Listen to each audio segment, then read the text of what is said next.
You're listening to Inside Public Procurement by Bonfire, a show celebrating the unique stories and heroic efforts of those on the front lines of public procurement. Each episode, we bring you the latest trends, tips, and real stories from procurement trailblazers like you, who work tirelessly to bring positive impact to the agencies and communities you serve. Together, let's elevate the field of public procurement to new heights. Now, pull up a chair and let's gather around the bonfire. Our show is about to begin. So welcome to the podcast. Today's topic is on the importance of internal customer service to procurement departments. Procurement is often seen as an obstacle in the way of internal clients to get the services and products that they need, but it doesn't have to be or feel this way. Procurement functions that focus on internal client service are often seen as strategic levers within the organization, and also as peers and consultants and as experts to help to get the most out of the spend. So in this episode, we'll be exploring what client service means in a procurement context and discuss the strategies that procurement professionals can use to help improve their internal customer service. In terms of takeaways, hopefully by the end of the episode, you would have taken in how good customer service is viewed from an internal stakeholder perspective, strategies to improve internal customer service, as well as the importance of communication in the procurement process. So today I'm joined with Aaron Howell, who is the Vice President of Finance and Chief Financial Officer at Kennesaw State University. Aaron Howell was appointed to his current position in February of 2020. He has over 25 experience of higher education, having previously served as VP for Business and Finance and CFO for Everett University for 5 years. And prior to that, he was at Oregon State University for 20 years, culminating in his tenure as Assistant Vice President and Controller. Aaron is a certified public accountant. He earned a bachelor's degree in finance and then later an MBA from Oregon State University. Welcome to the podcast, Aaron. Hey, thank you very much. I appreciate being here. So again, the focus today will be on customer service, specifically when it comes to the internal clients that we have as procurement professionals. So before getting into it, would you please tell us about your current role, your team, and what the procurement department is responsible for at the university? Sure. So as you mentioned, I'm the Vice President for Finance and Chief Financial Officer here at Kennesaw State. We're a large university in the North Atlanta area, public part of the state system. Students enrolled, we've got an all-funds budget of about $650 million. So my role is as the Chief Financial Officer, overseeing kind of all financial aspects of the university, in addition to several other areas, including like payroll, budgets, the bursar, the controller, et cetera. I also oversee procurement and contracts. And that group is about 17 professionals, and we're responsible for, all procurement and contracts, all goods and services procurements for the university. And we buy about probably around $100 million a year in goods and services for the institution. So when we're talking about customer service as being a focus, I thought maybe it'd be good to talk about who the typical customer is, and that will set the context for the rest of the conversation. Thanks. And that's a question that we're asked a lot and that I use when I'm working with and training my group, because I think a lot of times I want to say, well, our customer is this, our customer is that. And at one level, I have to make sure that they back up and they say, listen, I have always taken the approach that anybody I'm interacting with ends up being my customer. I've had a passion for customer service my entire career. And so whether it's my boss calling needing a report, whether it's a vendor calling needing to figure out how to get access, whether it's a vendor wanting to know why they haven't gotten paid. So we've got a whole realm of customers. Mm-hmm. But I guess probably to the point that you're getting at, across a university,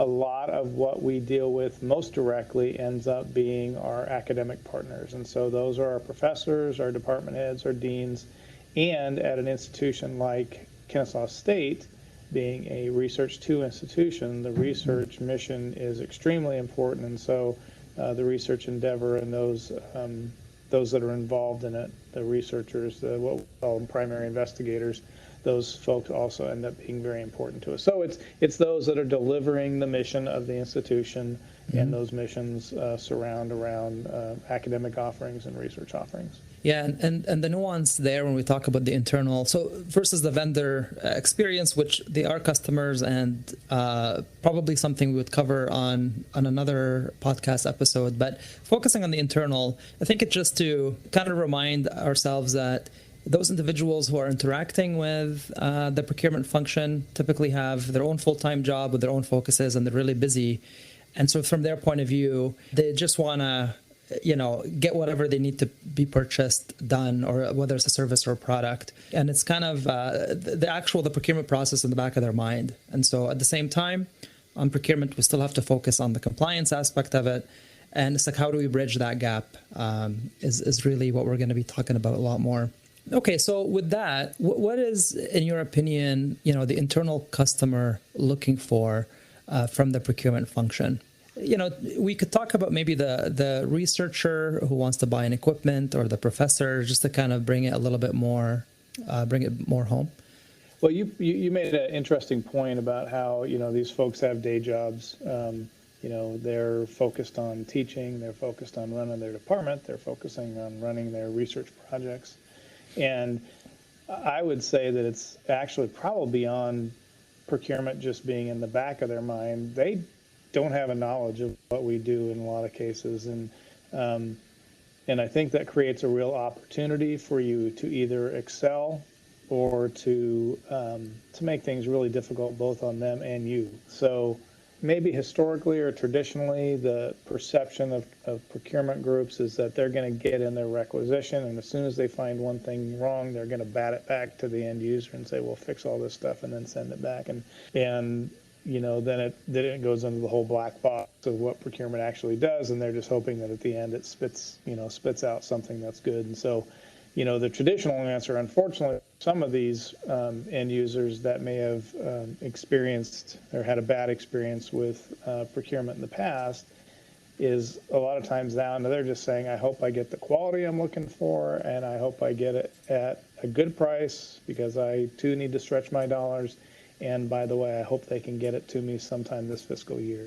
What I've kind of learned, though, really, if I step beyond that, and I said, I don't want to be constrained by the perception of traditional procurement, but what can I really deliver? What would I think that they really want me to deliver, is that they want procurement to have an empathy for them in what they're doing, to take an interest in their work and the challenges that they face. When I've had some of what I consider kind of key breakthroughs in my relationships with my customers and my end users, or when I go that extra step to get out of my office and I walk across campus and I darken the door of their research lab and I say, "Hey, Professor Smith, I know that you're asking me to buy this. I thought it was interesting. I wanted to come over and maybe get a little more information about it and to find out how you're going to be using it." And it's a really amazing how you can change your relationship by doing that, by reversing the stereotype, and by going over and doing that. And not only do you get an opportunity to deepen the relationship, but you can provide some training while you're there. You could say, "Hey, if we do it this way next time, it might be a little simpler," or "Hey, I understand that now what you're trying to get to, and here's a simpler way of getting it done." So it's a great way to deliver customer service. But I really do think that they hope for somebody in a best practices, a utopian version in their mind of what procurement is, really somebody who's a partner who understands and helps them solve their challenges. And I think we're kind of touching on this topic, but how do you define good customer service, specifically in the procurement context? I don't know that there's any one way to really define it, because good customer service is through the lens of our customers, right? We can define it all day, and the customers can say, "No, all you've done is, put stuff up on a website that tells me how to do your job." And I'm like, or how hard you're working. As we processed 1,000 purchase orders last month. That must be good customer service. Well, not necessarily. So again, it's defined through the customer's lens, but as an organization, the way you identify if you've achieved it is through the implementation of strategies that prove themselves effective in your organization. And those vary depending upon who the organization is or what the setting you're in. And a lot of it is really surrounding the attitude that your procurement organization has toward their customers. If you know, one of the baselines is if you see yourself as part of the bureaucracy and you take pride in that, then you're probably going to fail in your customer service. It's really about how we, we're the ones, just like I was mentioning before, we're the ones who know what we're doing. These folks are doing their day job. They don't know, or nor should they really be expected to know this myriad of regulations and hurdles, things like that we have to get them through to get their good and service. And so we really should be, the shepherd that are leading them through all these challenges in the easiest way we possibly can. And so again, the good customer service is defined as the feedback being positive that we get from our customers. And that is a challenge in and of itself. Is, well, how do I get feedback hearing from those that are upset about something that failed, but how do we identify the trend over time? And there's a lot of science and a lot of art behind that, whether it's through surveys or anecdotal, gathering of anecdotal kudos or complaints or whatever. But I will say the one thing, because it's so challenging, I will say that the more effectively you engage, the more they will engage back. And it has to be consistent and effective, but it also has to make sure it's not coming across as white noise to them, because if you're spamming them all the time, then they're going to shut down again. So being able to find that in-between place where we're asking feedback in a way that's easily provided and measurable over time, it's really the result of that tracking over time to see if you are improving. Now, and I will also postulate that you never get perfect at customer service. No matter what those numbers say, there are always that you can improve, and every interaction you've got is an opportunity to develop a relationship that allows you to deliver good customer service, and you should be striving for that every time. So yeah, focusing on customer service, what are the downfalls of not delivering a good customer service from a procurement perspective? Well, I think most of us who work in a career have experienced the downfalls from time to time and know that they're to be avoided. But I would say they include things like complaints to our senior leadership along the lines of, how come Aaron runs such a screwed up procurement organization, and how come they can't get something done in less than 9 months? But another thing is kind of that concept of leaked dollars, where people go around the system or purchase in less than optimal ways that don't contribute to, good buying power, which makes things better for everybody. There's a disrespect, I think, that can come along for what we do in the procurement profession, and like not being invited to the table where we want to be, to be able to provide good strategic advice to the organization right up front about strategies that they can use to achieve their needs. And then there's that attitude of, I'll just do it and ask for forgiveness later, which I think the concept is, this will be fine, but we know that it ends up creating a lot of messes and a lot of cleanup time. And really, although it may work once and they may get what they're looking for, everybody ends up having to spend a lot of time cleaning things up. And sometimes it just creates more and more rules that we have to put in place, and layers of rules that make things even slower and more complicated. So I think all those and more kind of ways that we suffer from poor customer service that we deliver. Yeah. And some of it is even stemming from the lack of appreciation for the strategic nature, I think, of procurement functions. I know there is an anecdote that comes to mind on this. It was also from an academic setting where a professor had seen at a trade show research equipment. I guess he went into a booth and he really liked it. Goes to the procurement department and says, I want to buy this.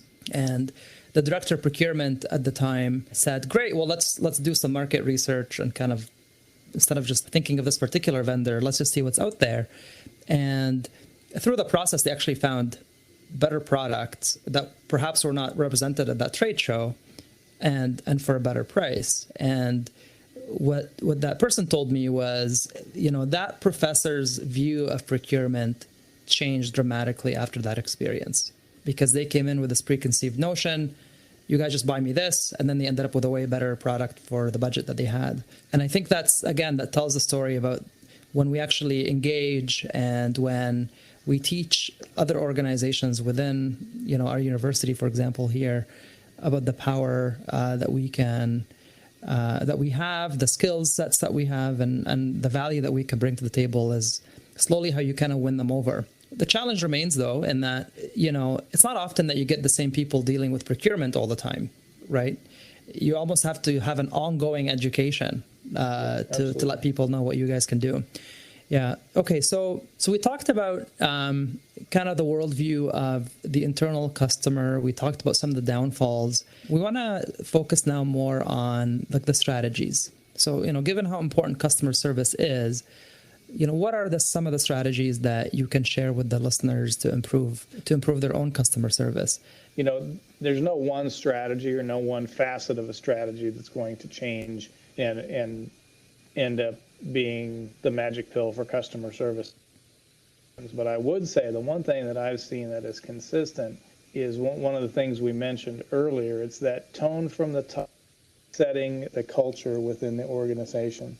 The organization has to know, one, that they're valued, and even if that just has to come from my position down, I have to make it valued. I have to recognize and celebrate their achievements, but also to hold them accountable. Compliance is a given because, again, we talked about the fact that there's this fear by some in our profession that if we focus on customer service, that means we're leaving compliance at the door. Well, no, that's not the case.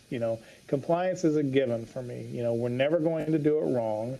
We're always going to do it right, even when it's complicated. If that's a given, then let's focus on how we can deliver the most effective customer service. Let's make sure that I am continually repeating and that I'm modeling good customer service. For example, my procurement people have to increase the level of an individual's procurement card. And so they have to send me why they're asking for it. Well, I endeavor to turn that around, within an hour or two at the most so that they're doing their job. So I'm modeling one aspect of good customer service, which is responsiveness.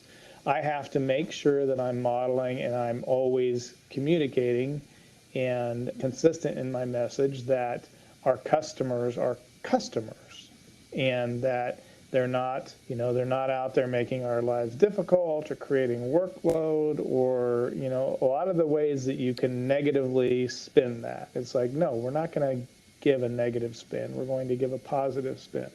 And we're also going to say, we're not going to take the approach as, well, this is their job.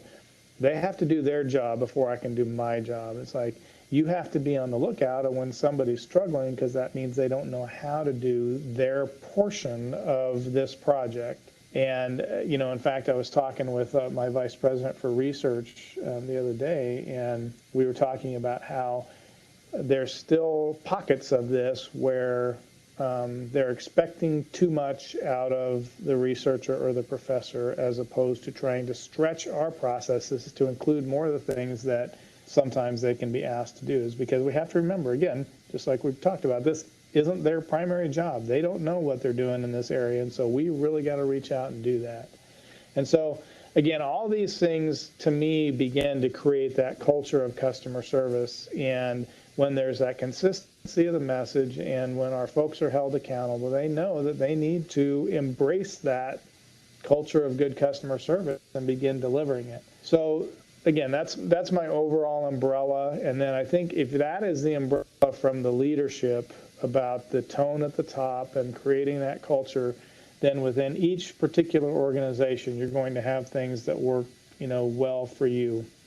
Another thing that I would say that we struggle with at institutions, because again, you can never be perfect at it, is continuous and persistent outreach and training where needed. You can never kind of hit everyone all the time, but you have to also remember to balance it, because I talked about that concept of becoming white noise, and you don't want to get there.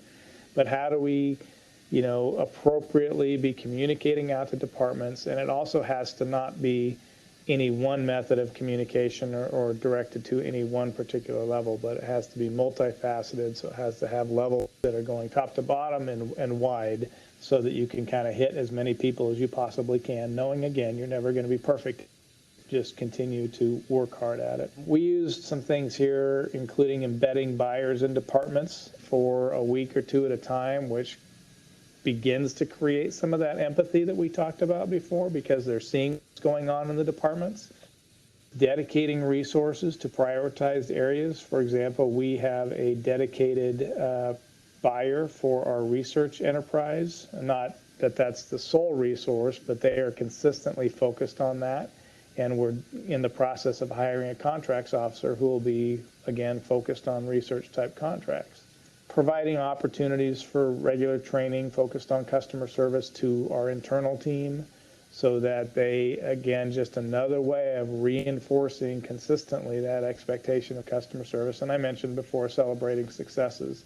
If it's always the negative side of things, then, you create that hardened view.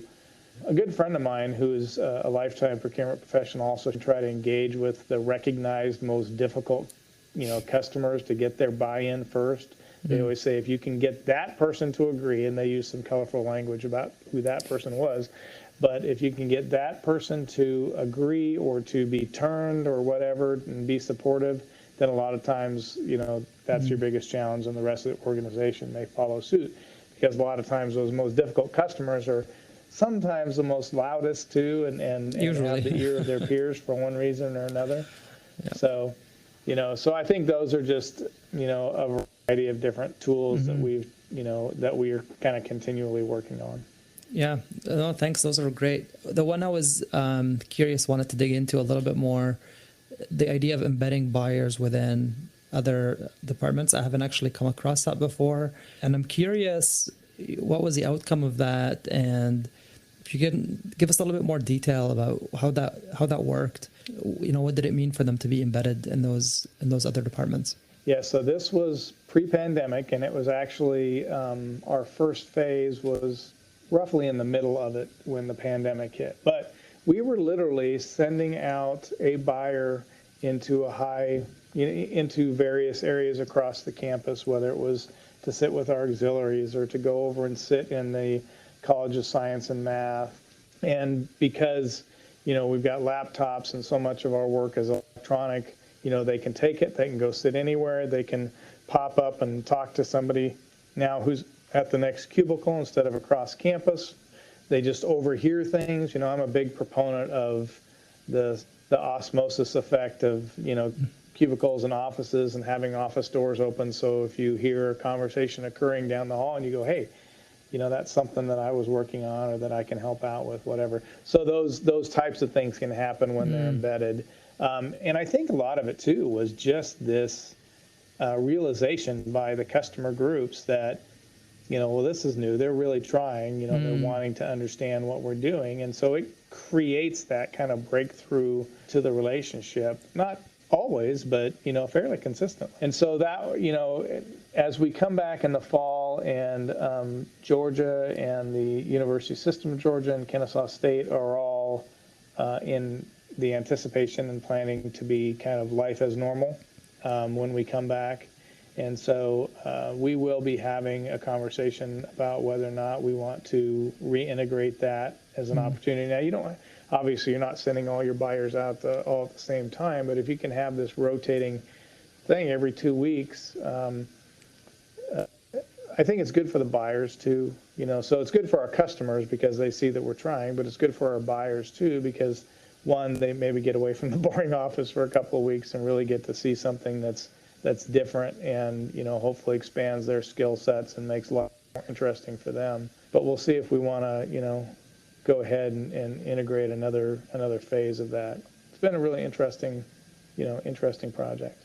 Yeah, no, that's really good. And I'm curious, probably following up towards the end of the year and see if the initiative did start up. And there's also an element of there's like a name or a face behind the name, behind the requisition. And similarly, on the customer side, they know the buyer, and now they can empathize on both sides, which, right. Yeah. I'm just thinking of the other, the specialization aspect that you mentioned. And so, the stint in which they spend some time with another department is important for the things that we just talked about, but also, and like you said, it's not like this one buyer's only doing this type of procurement, but what are the benefits that you found there of having buyers specialize in a category or dealing with a certain department? Well, yeah, I would say it's more dealing with a specific department. And, other than research, research is really our first foray into the dedicated resource. But depending upon how that goes, I think we would be willing to look at it for other areas. Well, I should correct myself a little bit. We also kind of do the same thing for auxiliaries, and in that we've got, whether it be finance professionals or budget professionals or whatever, we have a number of them that really serve the auxiliaries specifically, and then they liaison with the procurement folks. And so we haven't, because 17 on one hand may seem like a lot, but when you start splitting them up into the jobs that they do, the jobs are specialized, but they don't end up specializing within a particular category of buys as much as could be, I guess, the opportunity with a larger group. So there's an expectation too, as these lessons are learned by being in the departments, that the buyers or the contract officers come back then, and there's supposed to be this cross-pollination. Here's something that I learned when I was sitting with the College of Science and Math last week that I wasn't aware of before, and that information is valuable not just to that individual, but to the others who are dealing with them too. So, cross-training and backing people up and sharing the knowledge that they've gained is really an important goal for us as well. Mm-hmm.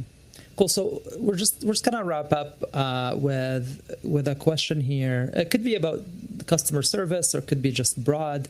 But tell us about an achievement that you're particularly proud of with regards, maybe providing good customer service. But again, it could be outside of that too. Well, let me kind of take two different cracks of that. From the concept of kind of celebrating the victories. As we were wrapping up last fiscal year, right in the midst of all the fear and everything that was kind of going on crazy with the pandemic and all the complications that came from it, I was really, so we've got some, Georgia as a whole is pretty stringent on our rules and regulations, maybe more so than Oregon. And so some of our timelines are difficult, especially as we get to the end of the year, to try to get things done within the fiscal year. And we really challenged our procurement growth to be parallel processing, to be creative, to be finding out ways to get the purchase done first and make sure that the documentation follows. Again, not breaking any rules, but just, being creative in how they were doing it. And I was really proud of their ability to push out probably more than they've ever done at the end of a fiscal year last year. And they did a great job. And it was my challenge to them to get it done. But then again, as they were doing it, I was making sure that I was telling our president, hey, look at what they were able to achieve. I'm very proud of them able to get all these things done. All these projects that you asked, we got them done without fail. And so that was a customer service to the institution at large that I was very proud of, and it just came from that challenge and also making sure that they knew that whatever happened, they were going to have my support, and we would get things done. When I was thinking about that, I thought, well, how did I, because I really am a massive proponent of customer service, and one of the things in my entire career, even though, it's gone from procurement to finance at a broader definition, is really wanting to be of service to others. I'm a servant leader, I'm a public servant, and I take that in the best possible way. And I say, well, how did I get to where I was? And I was thinking back, and we all have moments in our life that kind of crystallize, and we think looking back really affected us as individuals. And my first job out of college in procurement was at the Hanford site in Eastern Washington, and I'd gone through an extensive training program, and then ended up in the contracts office where it was procurement and contracts, but I was doing more of the formal procurement and a lot of the services side. And I remember one particular project that came along not long after I was there that said, okay, well, we need you to work and provide a solution for this particular researcher. And I'm not going to use her name, but it is in my brain, cemented for life. And they said, she is high need, and she always complains, and, it's going to be difficult, but, it's I guess, I don't know if this is their form of hazing me back then or trial by fire or what, but I remember, talking to her early on, and sure enough, she had a bad attitude toward procurement and contracts, and she knew it was going to be a massive problem with me, and I said, to myself, how can I overcome this? Because she doesn't believe that we're going to do what we're going to do. She believes it's going to take forever. She's not happy with us to start with. So how can I make achieve a victory here? And it was my first really complicated foray into customer service. And with her, what I found that worked is I literally called or emailed her every day with an update. And I did that, probably it was 2 to 3 weeks, from beginning to end. And because I was continuously making her aware and letting her know what step we were on and how we were coming and how the negotiation was going, and now here's your contract for the individual that you need, and we're all done.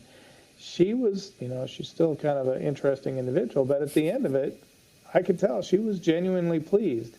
And for me, what I reflect back on was at the end, when I knew that she was happy, that made me happy.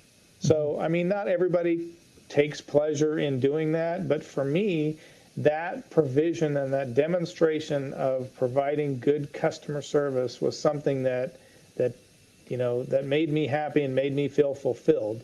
And so I've applied that, throughout my entire career. And again, that's part of the culture I try to set, is I say, listen, we work for the government. We're in public procurement. None of us are going to get, Jeff Bezos rich doing what we're doing, but we can feel fulfilled and we can feel achieved. And this is one way that I have done it. And so that was one of those things. Again, I look back on it and I recognize the crystallization of that in me that helped me identify that this is what I want to do, regardless of how I work or where I work. I want to make sure I'm providing good customer service. So. That may be cheesy, but it worked for me. No, it's really good because, you're often very impressionable early in your career, and those challenges that you overcome end up definitely shaping the way you think about the rest of your career. And I think for you, the approach of taking this on as a challenge, but a challenge with an empathetic point of view of, I understand where she's coming from, and I'm going to work with her, and I'm going to give her a lot of updates so she knows what's going on, as opposed to an adversarial point of view and approach to this. I think that's I'm just kind of analyzing a little bit here, but taking that and applying it forward is kind of what has been kind of your method as you led other teams. This has been a great conversation, Aaron. Me too. Any final comments on this topic, or just in general relating to procurement? I would just say that I think that, again, this approach I take is that we're never perfect. And so we professionals should always be challenging ourselves to do better in whatever that means to us individually. Our profession has made significant strides over the last decade or so, but the better we do, I think the more we'll be viewed and treated as strategic allies within our organizations. And ultimately, I think that's where we would all like to be, is to be valued. And that's how you do it, is never be static, never be happy with where you are, never think that you've gotten it all right, because you haven't. So how can you be better all the time? And customer service is a great aspect of that. Yeah, no, thanks. And your passion for customer service and public service comes through, especially on this podcast, but even in our conversations before. And I do want to thank you for taking the time to spend it here and discussing this. Again, the aim of the podcast is to kind of share these stories, and we're strong believers in procurement professionals being strategic levers within their organization. And a lot of things that you mentioned today are really good, tactical advice and some strategic advice as well that hopefully others will learn from. Yeah, so thanks again for joining. I hope we get to chat soon, and I'll be in touch to see if that experiment with embedding buyers in departments takes off, and see how that goes. It's a really cool idea. Excellent. Thanks so much, Omar. I appreciate it. Take care, and we'll talk to you soon. Procurement professionals like you are the lifeblood of public sector organizations, dedicated not only to supporting your agency, but the constituents you serve.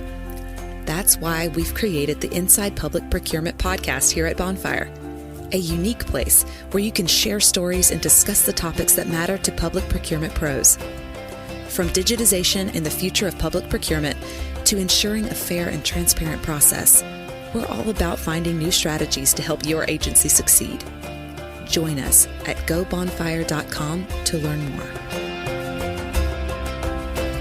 You've been listening to Inside Public Procurement by Bonfire. If you like what you've heard, make sure to subscribe so you never miss an episode. And if you have an idea for an episode or want to come on as a guest, email us at hello@gobonfire.com. Thanks for tuning in. We'll see you next time.